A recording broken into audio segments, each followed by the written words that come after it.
Anime Secrets. Dialogue. The answer to all your burning questions. Hey YouTube, it's Rizwan, Anthony, and Nathan, and we are extremely late on bringing you part 5 of our ToQger video, and for that I apologize. Unfortunately, my computers have been acting up more than normal. My desktop blew out, my laptop's, well, it's a brick now, so no use lamenting about that. But good news, my desktop is more or less fixed. It's still kind of buggy, but we're able to do our videos finally, so that's a good sign. Like I said, we have Anthony and Nathan tonight. We're gonna try and wrap up. It's Ressha Sentai ToQger. We left off on episode 43. Tonight we're gonna just go through 44 all the way to the end, give our final thoughts, and call it case closed on Ressha ToQger. Um, Nathan, do you want to start this one off? Yeah, I'll get started now. Alright. So we left off So in the previous episode of ToQger, there was this brief scene where when Hikari and Kagura were trapped in a dollhouse, Right while he was grieving over their supposed deaths, was kneeling down, and he started emitting some darkness. And the only person who noticed this was actually Akira. And as this episode begins, Akira is still wondering about, like, the whole Right emitting darkness, and he's still bothered by that because it's obviously very suspicious, considering how it's not normal for the ToQgers to emit darkness. And while he's thinking about that, Conductor announces to the ToQgers that they've been summoned to the Hyper Ressha terminal. AKA they've been sent to the principal's office because they've been bad kids. Pretty much. And when they meet the president uses this fan, I guess a special fan, to expose that not only is Right emitting darkness, but it's actually the darkness of Emperor Zet himself. Dun dun dun! And everything comes full circle. Yep. So, about this point, we find, and the whole point of Right waking up on a Shadow Line train instead of the Rainbow Line like the other four at the beginning of the series, that turns out to actually be important because apparently back when the ToQgers were still kids, and one of the big things that got Zet obsessed with shining things was that he had seen Right as part of this shining thing, even though he was cloaked in darkness, and he heard him singing "Twinkle Twinkle Little Star," which is something that he was always singing obsessively in the past. And it's kind of complicated, but Zet sort of made a connection to Right, where, like, it's kind of a yin and yang thing. Like, Zet exists, like, Zet tried to gain some of Right shining and ended up, like, implanting a little bit of darkness into Right. So that's actually why Right woke up on a Shadow Line train instead of the Rainbow Line. And so we have that big plot twist. Now, after that, Glita arrives on the Dark Liner of General Schwartz, and they make this plan to head to the castle terminal so that they can pretty much destroy it and take back their hometown. And the ToQgers agree, but they don't want Right to get involved because of his whole connection to Zed, so they tie him up, and they prepare to head toward the castle terminal on their Reshas. Once again. And as soon as they get there, of course, the Shadow Line is waiting, and they attack with the with some of their Dark Liners, and Akira volunteers to just hold them off. And for no reason whatsoever, he takes the Hyper Ressha and transforms into Hyper Tokyo Rokugo. And this is the first time, but it's really unspectacular. Like, he just swipes it, transforms, and that's it. So, Like while he's in the mecha. and there really didn't seem to be much of a reason, since I don't think the Ressha, I don't think the Hyper Ressha would add much more power to it, so there was really no rhyme or reason for it. But, so Akira is holding them off, and the ToQgers run into the Castle Keeper pawn, which is the keeper of this Shadow Town, and while the ToQgers are on their way, they run into a bunch of crows, the Shadowlands foot soldiers, and Togashi first attacks them as Tokyo Nigo Yellow, and then Hikari, thank God, starts taking over as the fight, and he's the one using the other Reshas to fight the crows, since they're in a Shadow Town. And the episode ends with Wright confronting Emperor Z, and he realizes that he has no memory of the meeting, and he tries to transform so that he can fight Zet, and he ends up transforming into this really black, admittedly kind of sparkly looking black form of his Tokyo Ichigo form. Wasn't a fan of that. And no, so pretty much it just shows that he's been engulfed in darkness, and that's how that episode ends. I actually like the dark suit, though. You do? Yeah, okay. I like that it's a black outfit. I wanted him to have a black Tokuitsu. True. But I don't like all the glitter on it. Yeah, it looks ridiculous. That kind of eliminates the meaning of why he's transforming into dark in the first place. Exactly. It's like it's still light, except he's not. Because, well, he's not. So, I don't get it. But it was a really cool idea, like, to have a black Tokuitsu, because... Yeah. I know Kiri's had a black one, but... we haven't seen a lot of black Rangers in the past couple of Sentais. No, we haven't. I think, Oh, wait, no. Kyoryuger, technically, but... Well, that's what I said, Kiri's had one, but... aside from him... there weren't many others before. Yeah, we've only had fake ones. Go Buster didn't have one. Go Kaiser didn't have one. Unless you count like the transformations into past T people. Sin Cancer didn't. Go Sager did, but Go Caesar didn't count for anything. Mm-hmm. Yep. I think yeah, it's been a pretty long time since we've had one. It's not like almost every season has a red. Well, okay, every season has a red. Every season has a blue. Every season has a blue. Most every season has a pink.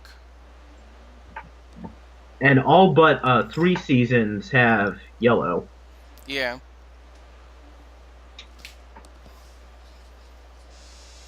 So, Alright.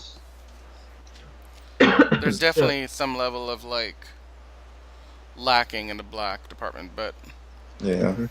and I mean, I'm still the guy that wants like a black Gokaiser, because I think a black pirate would be very fitting given like black beard and all that. Mm-hmm. But I mean, what do I know? Alright, so we move on to episode 45. Gleeta's moved into the castle terminal. And Akira, still transformed as Hyper Rokugo, starts fighting Baronero and Marchionus Mork. Still don't know how to pronounce her name. Does it really matter at this point? It Nope. doesn't. And he manages to knock those 2 people out of the fortress, and the ToQger's hometown is saved. Yay. But then the ToQgers find Wright still in his dark form fighting Zet, and the two fights between Wright and Zet and Akira and those two other guys, they end up encountering each other. Wright ends up unconscious, and Nero and Mork take Zet away, and pretty much from this point forward, we kind of get a. It's pretty much an instant replay of the Mirai Sentai Time Ranger or Power Rangers Oh Time Force god. finale, which is Yeah. kind of. Though sadly, I feel like it was done way better in Time Force and possibly in Time Ranger. I've not seen Time Ranger yet. It's also kind of funny how the head writer of ToQger was also the head writer of Time Ranger, so she's starting to rip herself off. How you do Is that? it self-plagiarizing if you're plagiarizing yourself, though? I guess not, but I still. mean, I think it just shows a devoid of ideas and originality at this point. Pretty much. Well, some people have said that this year, the head writer Yasuke Kobayashi was in charge of 4 other shows. Mhm. So I guess this show was just the one that she was the least interested in. Do you blame her? No. No, I I don't. mean, to our viewers, I'm sorry, but Toki's has gotten to the point where I just can't. Right's really stupid. It really is. But anyway, we'll get to that later on. So on the castle terminal, Zet finds Gleeta, and it kind of turns out in a weird twist that Gleeta didn't kill Zet because she pities him and his lust for shining things. So Zet supposedly kills Gleeta, but we see her off screen and she's just screaming, so that probably automatically means that she's not dead. Okay, word of advice for everyone out there. I don't care what TV show it is. I don't care what anime you're watching. I don't care what it is. But if you see a character die off screen, chances are they're not really dead. Exactly. By the way, that was totally spoilers, but whatever. I mean, even I know that she wasn't dead when I saw that, so. But yeah. So, pretty much from this point forward, Zet decides that pretty much having the attitude of, since he can't have anything shining, no one will. So He's such a child. Oops. yeah, and he pretty much decides that he will mount a full assault on the world. And as they make the preparations, the ToQgers are ready to just return to their hometown and just happy to be back home, but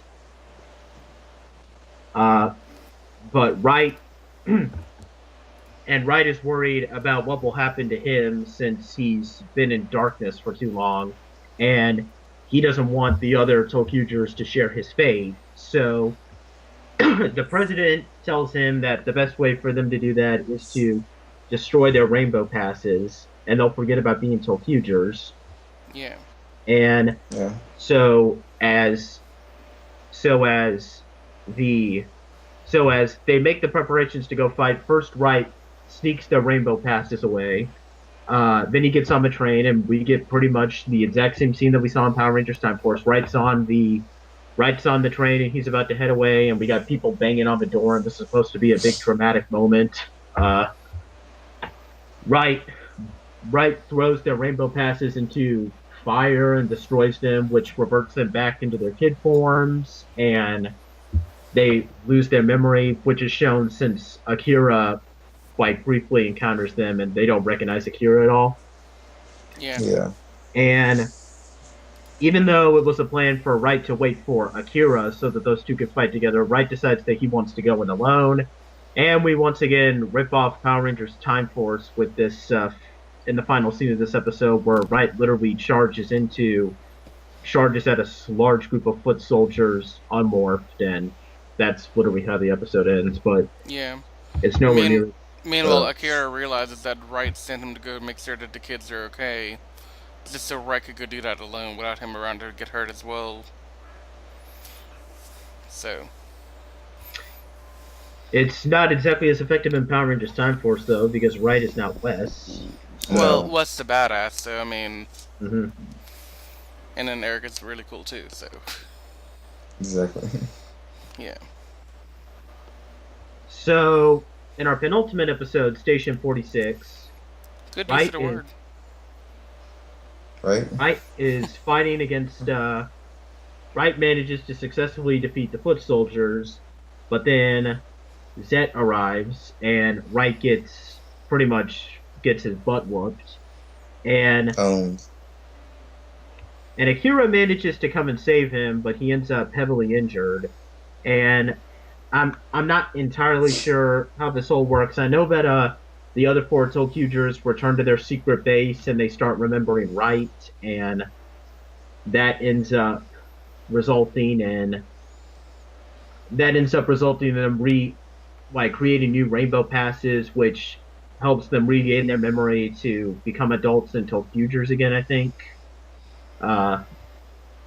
And so they go back to their adult forms, and Wright and Akira head to the castle terminal, once again fighting Nero and Mork.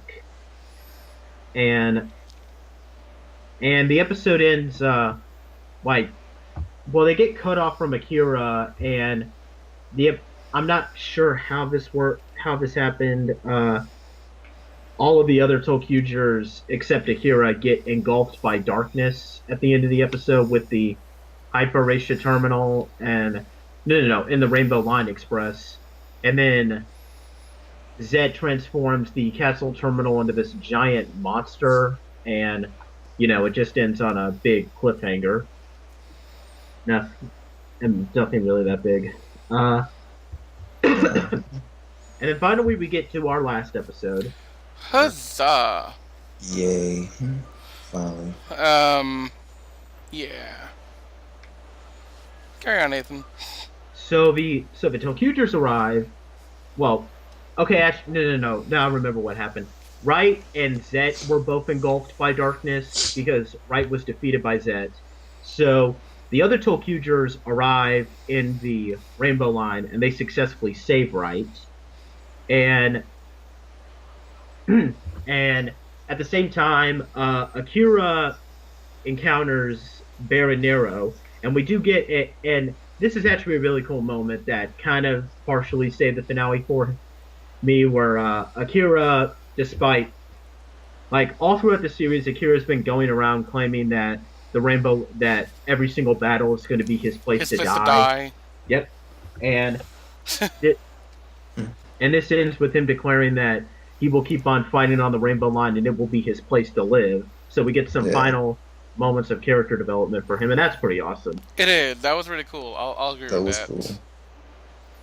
And so he gets into a one-on-one fight with Baron Nero, and then he ends up getting attacked by that castle terminal robot that I just talked about, and the ToQgers arrive in the Rainbow Line, and in probably the most rushed way, the Rainbow Line, and it doesn't even transform. It just charges right through the castle terminal and destroys it. So yeah, screw that. Lame. So yeah. Screw that tension. And and then all 6 of the ToQgers come together to fight Zet, Nero, and Mork. And to just kind of sum up the battle, it was actually pretty badass. Yeah, they managed to overpower Mork and Nero, who then give their energies to Zet. I thought Zet stole it from them because he's like, well, screw y'all. But they were willing to give their energy anyway, so it wasn't. Well, I guess because they're really useless lapdogs. It didn't really matter how it worked out. They were that loyal that they just didn't care. Like, okay, take it. Take it. We must serve our master. Serve our master. We'll talk about this more later on. So the final battle comes. So Zed is assumed his final form, and all the other ToQgers are defeated. So Wright takes up all the other Reshas, and the episode ends with, first he starts off by transforming into all the different forms. He goes into red, yellow, green, pink, and strangely enough, he manages to transform into orange, even though he wasn't able to do that before. And no, they don't explain how he was able to do that. Uh, and and I know this is kind of weird, but the changer actually says orange, even though if you like my friend Levinson showed me this, if you take the build Ressha and put it in the Tokyo changer, it actually says you're transforming into builder, not orange. So that was kind of That's odd. weird. But That would be Tokyo Builder. Yeah. so he transforms into all six of their forms, and then he combines all their colors together to form Tokyo Rainbow. And with that, he scores the final blow on Zet, successfully. Zetsun. Yeah, Zet Shin, sorry. Yeah. And he successfully defeats him. Zet reverts back to his human form, and he's picking up by Glita, who, what a shocker, wasn't killed. I told And you, they never die if it's off screen. It just didn't happen. Yep. and she takes Zet off, and they go to like God knows where, and that's actually never going to be explained since everybody thought that Zet was going to come back as the purple ToQger in this future movie, but it turns out it's going to be Conductor, and Don't. I'm not. Nope. I still want to watch the stupid movie, and I don't want to watch it. well, I haven't seen it either, and I'm not Oh. going to. So, uh, and we get a pretty heartfelt ending. At first, the ToQgers consider just remaining as ToQgers and going on adventures still, but then they meet up with their families and they revert back to children. And the series ends with the ToQgers watching the Rainbow Line steam off with Akira, Wagon, and Conductor and Ticket on board, and pretty much the entire series ends with our Rainbow Line workers going back to their job and the ToQgers going back to kids to be with their families. Yeah. Oh, actually, you missed something. There is Nathan. something really important you missed, but Anthony, you want to? I guess. What was Yeah, that? Okay, go ahead.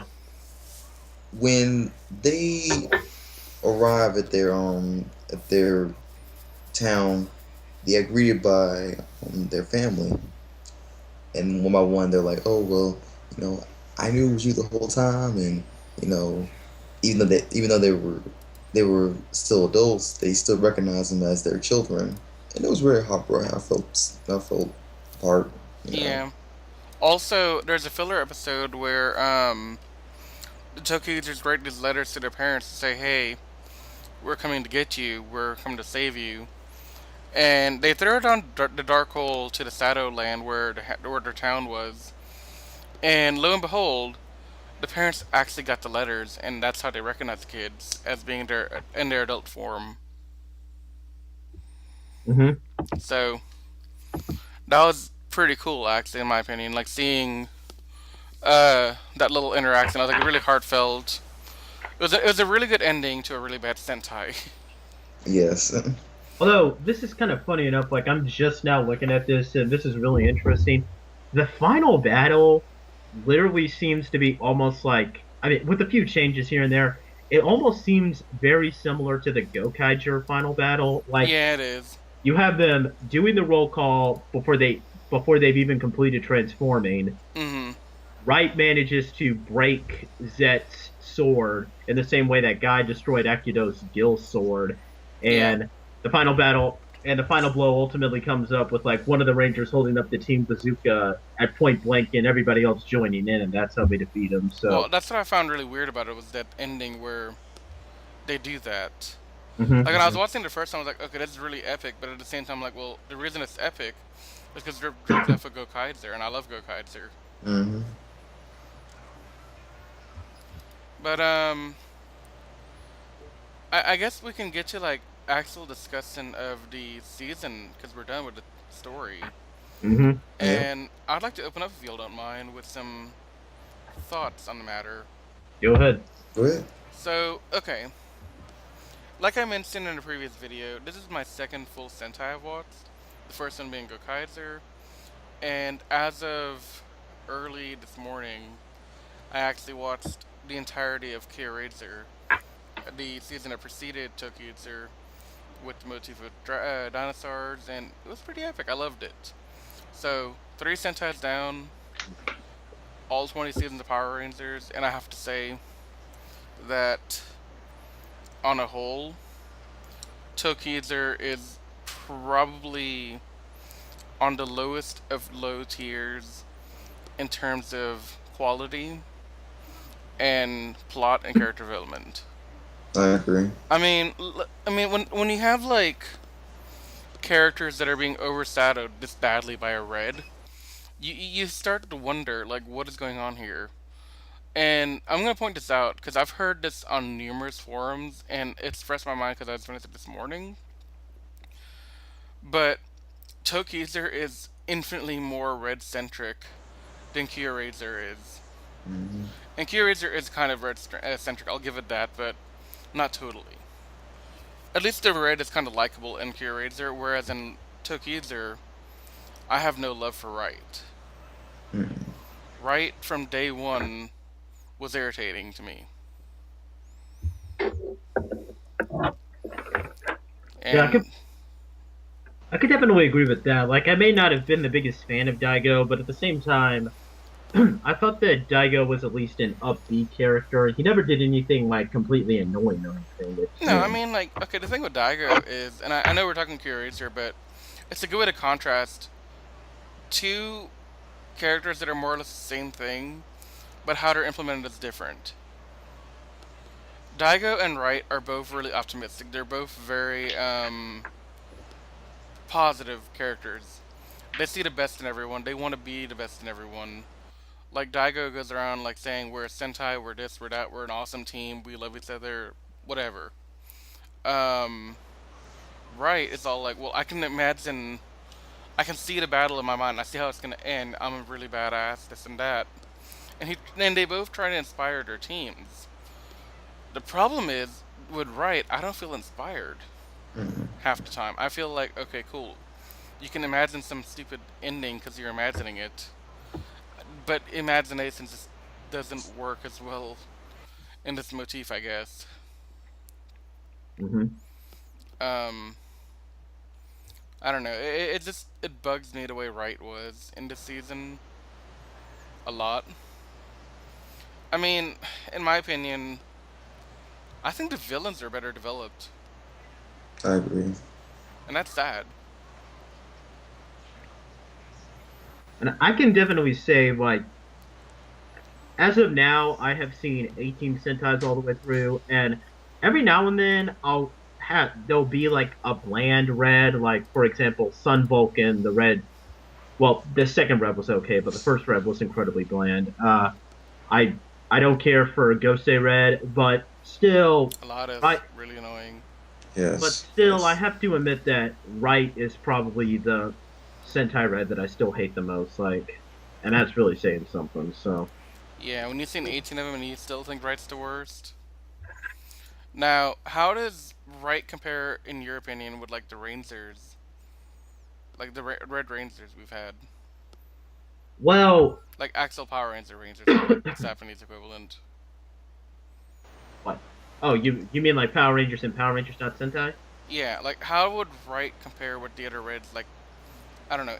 I'm gonna throw out like the big extremes, like Andros, Tommy, and all them. Where would I Right fall for you? Right would definitely like. I still think that a bunch of our Red Rangers are better than Right. Like Andros Hmm. definitely. Yep. Casey. Is there Uh, any Red that you think Right is better than? Aside from well, Mac, because that's a given. yeah, of course. Um, Nick. um, Yeah. so most people would probably say Troy, but not. I mean, Troy is just a boring Red Ranger. He was just there, and Yeah.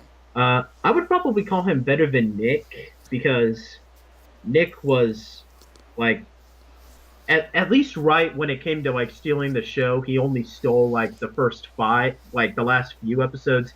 Nick is the most annoying Mystic Ranger, and he stole the focus for the entire season. So Yeah. that so plus, I mean, Nick was like Nick's entire personality was just an entire precursor for the entire Overdrive team. So he was really unlikable. So I would probably call Wright better than Nick. But aside from Mac and Nick, though, there's not that many Red Rangers that I hate. So I don't know. I guess only Mac and Nick would be clear. Yeah. Yeah. I mean, I know I'm pretty new to Sentai in term like compared to you two, but I can't see how there are worse character development than these. I mean, for the most part, Wright stayed the same. He didn't develop even in the slightest, in my opinion. No. He starts off all well. I can see the imagination. I can see your final end. I can see all the stuff, and there's nothing really to him aside from that. He doesn't change. He doesn't evolve. He goes through a little bit of darkness at the end, but even that, he's like really upbeat. Like I'm gonna defeat this. I'm gonna work hard and get it done. He doesn't really despair. No. He just acts the same. Yeah. Um. Let's see. Takati.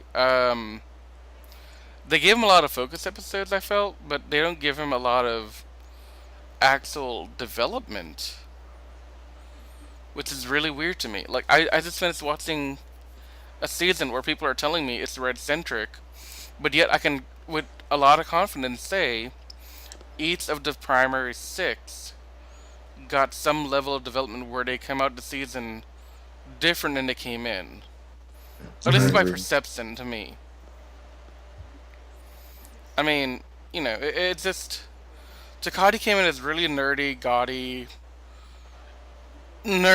individual, and like just really awkward to talk to and all this stuff. He ends the same way. Like there's nothing different about him. Nope. And they were hinting at this romance with Mio, but aside from them like having a brief moment in the clip show episode, there is no finality with that romance. Like it goes absolutely nowhere. I think Nope. Kagura and Hikari's a better romance. And I mean, granted, I've only seen a few. Like of all the Sentais that I've seen, I think there are only like one or two where I can say that there have been like finalities with romance. It's like a Jetman for sure, but that's pretty obvious. Yeah. Mm. And definitely Bokenger in a way, but for the most part, I guess I can't hate on the romance that much since romances usually don't go anywhere in Sentai. But Yeah. I still, I mean, mean, look, it's the same thing in Power Rangers. We had like aside from Wes and Zen, the most romantic driven thing we had was Andros and Ashley. mhm. And Andros and Ashley never kissed. They were never intimate as far as we could tell. I think at most they hugged. Yeah. Mhm. And that's the same thing we see with Daigo and Amy and Kira Razor. Like, they keep having this thing hinted at us that Amy likes him. Still don't know if Daigo likes him, but in the end, Daigo's like, well, I do like you.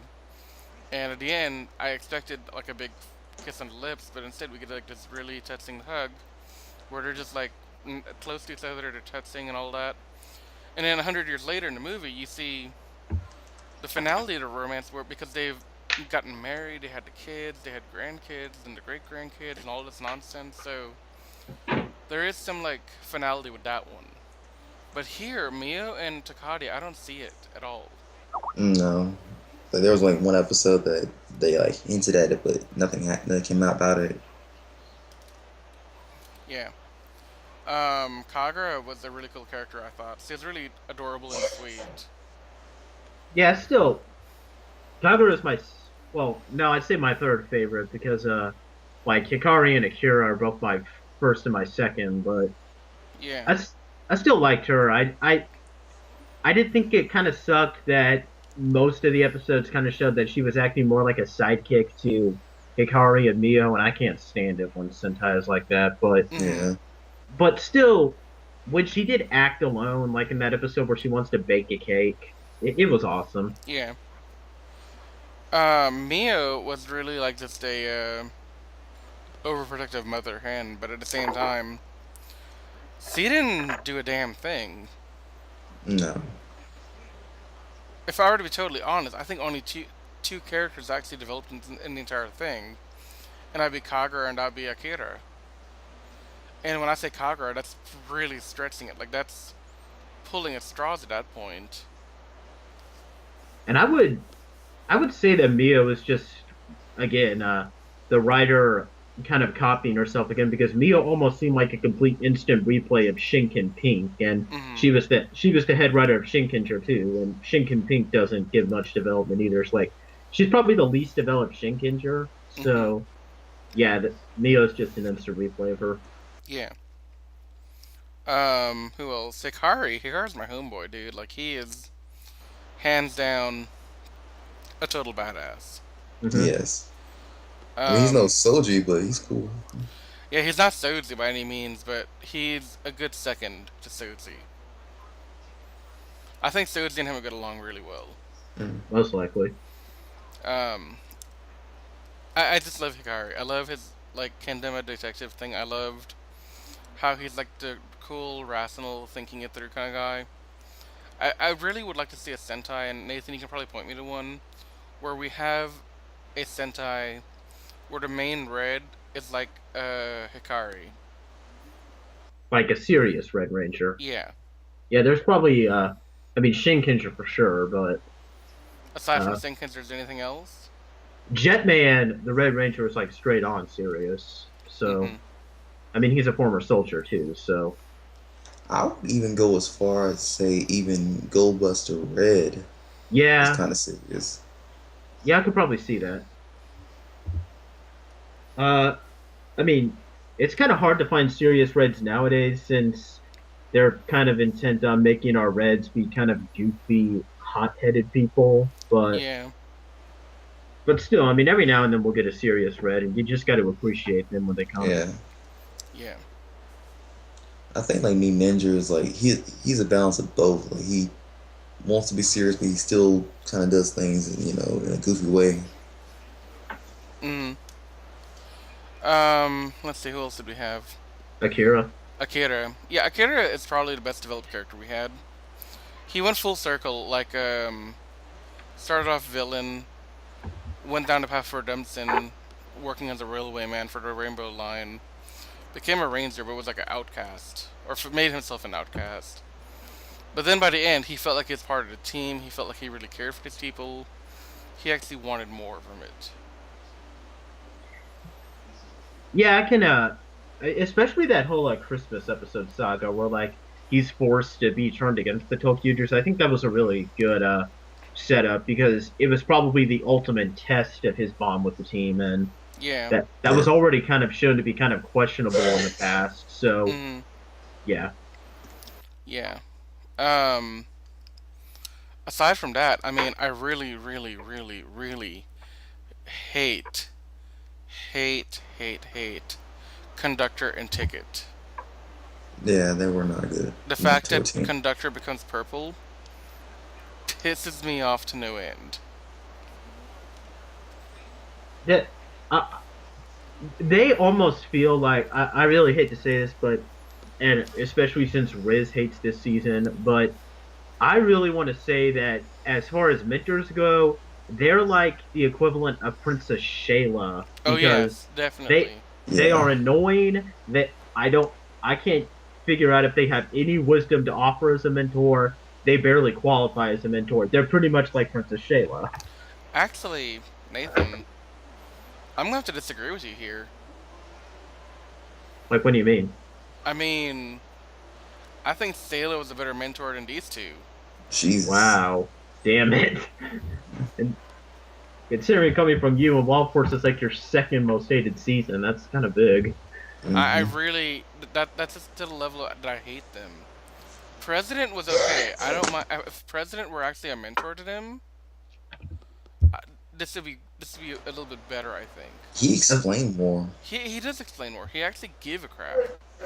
Conductor, he just goes around yelling, "Imagination, imagination, imagination," and we're just left there like, okay, we get it. Does the motif of imagination and trains, how they go together? I still don't understand. nope. But when you have a guy yelling that out and he's kind of creepy looking like that, I start to get really bugged. Yeah. And then on top of that, Ticket. Oh my god. Ticket was just useless. I mean, Ticket was the ultimate useless, worthless piece of crap character I've ever seen. Uh, He and Dax would get along really well. He's probably, yeah, I would probably. I mean, I can't technically call him the Dax of Sentai because he's not a ranger, No, unless you no, count those five no, seconds where he's Toki Rokugo. But no, yeah, no. That's not a thing. no, it's not. That did not happen. Yep. Um, as far as the story, I felt like we stagnated a lot. Like half the time, the story is on hold while we just have filler. Hmm. Actually, more than half. Like 90% of the time, we're having filler. There is no development. There's nothing progressing. You go from town to town. You defeat the monster today. You move on. Nothing comes of it except for like little nuggets of information about your hometown. Which, granted, that's progress, but nothing came of it. no. I would have to actually say that if they had made ToQger like a 26 episode run, like an anime would be, like a standard anime run, I feel like they might have had a better shot at making this worthwhile.